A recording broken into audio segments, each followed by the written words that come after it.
कधीच नाही चुकणार तुमचे फेवरेट टीव्ही शोज झी5 सोबत, तेही एकदम फ्री।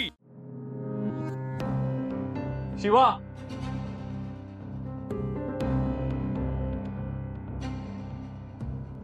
शिवा कुठे आहे?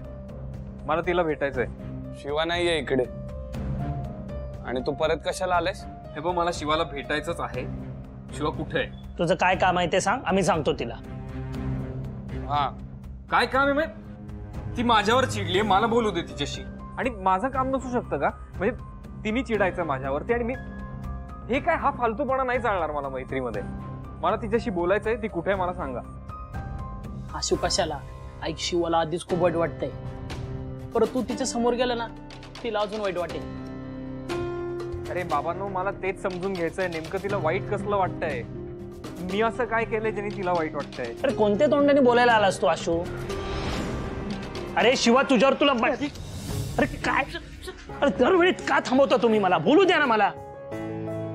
शिवाने ना आधीच वॉर्निंग दिली आणि आपण ऑलरेडी तिच्याशी खोटं बोलले, त्यामुळे आधीच त्यात भर नको। ते बरोबर बोलतोय हा। शिवाला आता त्रास न दिलेलाच बरा। तिची ही अवस्था बघवत नाही रे मला। ठीक आहे, ऐकतो तुमचं। एक मिनिट, ते काय तुमचं खुसूर खुसूर चाललंय? आणि तू काहीतरी सांगणार होतास ना? हे बघ, काही नाही, आम्हाला शिवाची काळजी वाटते। बघ, काही दिवस तू तिच्यापासून लांब राहा, नाहीतर तुला शिवाची मैत्री तोडावी लागेल। एक का तोडू मी मैत्री तिच्याशी? एक तर ती चिडलीये मला न सांगता, असं कोण वागतं?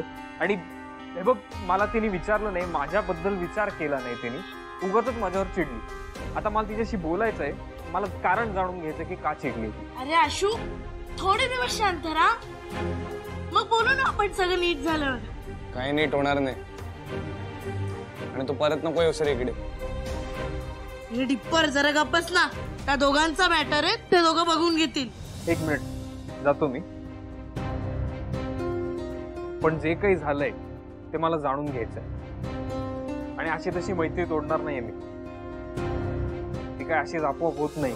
एफर्ट्स घेतलेत मी, जातोय। माझ्यामध्ये जर कोणी आलं तुमच्यापैकी, याद राहा। झालं ना समजा, आता काय करायचंय? काही नाही, जसं घडतंय तसं घडू द्या। आता सगळं शिवाच्या हातात आहे। कुठपर्यंत आलंय का? मॅडम, आज मी तिच्या घरी एक लेटर पाठवलं होतं, ज्यात मी सगळं खरं खरं लिहिलं होतं। आणि नेमकं ते लेटर दिव्यानेच घेतलं। आता यात मी काही नाही करू शकत ना। मी माझ्या साईडने पूर्ण प्रयत्न केला, पण हा, नंतर तिचा कॉल आला होता। मग काय म्हणाली?